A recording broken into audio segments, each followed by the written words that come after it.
So what if I told you that you aren't really in control? That the room you're sitting in right now is actually making a lot of your decisions for you? I know, it's a bold claim, but in this explainer, we're going to break down exactly how it works. Okay, let's get into it. Just think about that for a second. We all love to believe that we're in charge, right? That we're making these rational, conscious choices all day long. But what if most of what you do isn't a choice at all? What if your environment is holding the remote control and your brain is just along for the ride? And that right there, that's the big paradox we're digging into. The source material we're looking at suggests our actions are literally being dictated by our physical surroundings. It sounds pretty wild, but stick with me, because you're about to see how this connection is hardwired directly into your brain. So if you're not holding the remote, who is? Well, the answer isn't some big mystery. It's actually the very design of the room you're in. You see, your surroundings have an unbelievable amount of power over your actions. Every object is like a button, and every pathway is a pre-programmed command.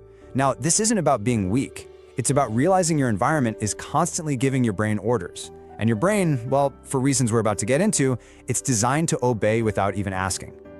Let's make this super real.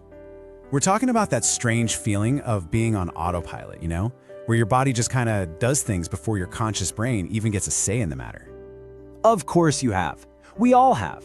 You sit down on the couch after a long day and boom, your hand is already reaching for the TV remote. Or you walk into the kitchen just for a glass of water, and 5 minutes later you find yourself staring into the fridge, not even sure how you got there. These aren't conscious decisions. They are automatic scripts triggered by your location. So this whole phenomenon, it actually has a name: environmentally induced automaticity. Yeah, it's a mouthful, I know. But it just means that your environment is causing you to act automatically. The couch itself becomes the cue for television. Your bedside table becomes the cue for endless scrolling. The action is baked right into the space. And this is where it gets really interesting, because this illustrates that internal battle we all face every single day. You've got your big goals, right? You want to eat healthier, read more, be more present, but your environment is like a minefield of these little low-level tripwires, the cookie jar on the counter, the phone buzzing on the table, that are constantly sabotaging those big goals. This creates a kind of constant mental struggle, something called cognitive friction. And all that friction, it's exhausting. Think of your willpower like the battery on your phone. Every time you have to resist one of those tripwires, you use up a little bit of juice. Say no to the cookie, the battery drops. Ignore the phone, it drops again. And by the end of the day, that battery is totally empty. That state is called ego depletion. And when you're running on empty, your brain just defaults to its most basic, low-power, automatic programs. Okay, so why? Why is our brain designed to be so easily hijacked by a couch or a cookie jar? It might seem like a major flaw, but it's actually a feature. A really brilliant energy-saving feature. Your brain isn't just lazy, it's a genius at being efficient. And let's be absolutely clear about this. This is not a personal failure. It's a highly reliable system that your brain uses to get through the world with the least amount of effort possible. It's called the context action loop, and it's basically the operating system running in the background of your life. So let's break down exactly how your room takes the wheel. It's a 4-step process. First, there's a sensory tripwire. This can be anything: the sight of your favorite chair, the ding of a notification, the smell of coffee. Second, that tripwire triggers something called dopaminergic priming. Your brain releases a tiny bit of dopamine, which creates a craving, an urge, a little what-if that hijacks your attention. Third, that urge launches a procedural script. This is a pre-programmed behavior, like picking up your phone and opening an app that runs completely on autopilot. And finally, number 4, reinforcement. You do the thing, you get a small reward, and that strengthens the entire loop, making it even more automatic the next time. This is how your environment literally rewires your brain. Now, this whole setup might sound totally counterproductive, right? Especially in our modern world, which is just full of infinite tripwires and distractions. So why on earth would our brains evolve to be so easily suggestible? Why would they be designed to just hand over control like that? The answer comes down to one thing: metabolic efficiency. Conscious, deliberate thinking is biologically expensive. It burns a ton of energy. So to save that precious fuel for real emergencies, like solving a complex problem or navigating a new place, your brain outsources as much as it possibly can to automatic habits. It is lazy by design, all in the name of survival.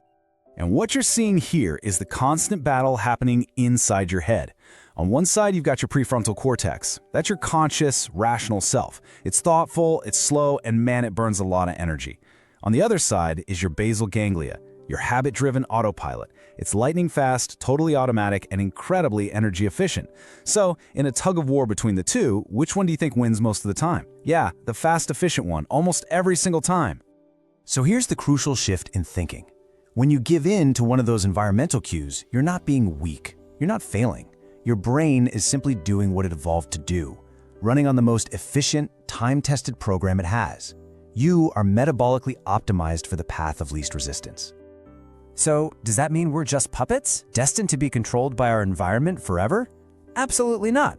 Because if the environment is writing the code, we can learn to become the programmers. It's time to stop being a victim of your space and start being its architect. And this, right here, is the key insight, the big pivot. The answer isn't about having more willpower. That's like trying to swim upstream against the powerful current. The much smarter move is to change the direction of the current itself. And that's the whole idea behind environmental engineering. The most powerful tool for this is what the source material calls a friction audit. It's a really simple but profound practice where you look around your space and you ask two basic questions. How can I add friction to the things I want to stop doing? And how can I remove friction from the things I want to start doing? Here's how it works in real life. To stop a bad habit, you want to increase the friction. Want to stop mindlessly snacking?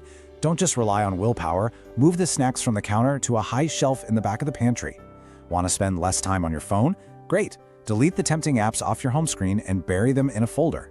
On the flip side, to start a good habit, you decrease the friction. You want to exercise in the morning? Lay out your workout clothes the night before so you basically trip over them. Want to learn guitar? Don't hide it in a case. Put it on a stand right in the middle of your living room where you can't miss it. The goal is always the same: make the right choice the easiest choice. When you do this, you're not fighting your brain's natural tendency anymore. You're hijacking it for your own benefit. You are consciously designing the tripwires in the cues. You're taking back that remote control we talked about in the beginning, and you're programming it to serve your long-term goals, not your short-term impulses. And this all brings us to the most important takeaway of all. This isn't just about tweaking your habits, it's about fundamentally changing your identity. Let this one really sink in. Your struggles are not a reflection of your character. They are a reflection of your environment. You are not a passive victim, subject to every random whim and impulse. You are an architect, and you have the power to design a space that makes your best self your default self. So the ultimate takeaway is this: stop trying so hard to force your mind to change. Instead, change the environment it lives in. You don't have a willpower problem. You have a choice architecture problem. And the really beautiful thing about that is that you are the architect. You have the power to build an environment where your best self just emerges automatically. So the only question left is, what are you going to build?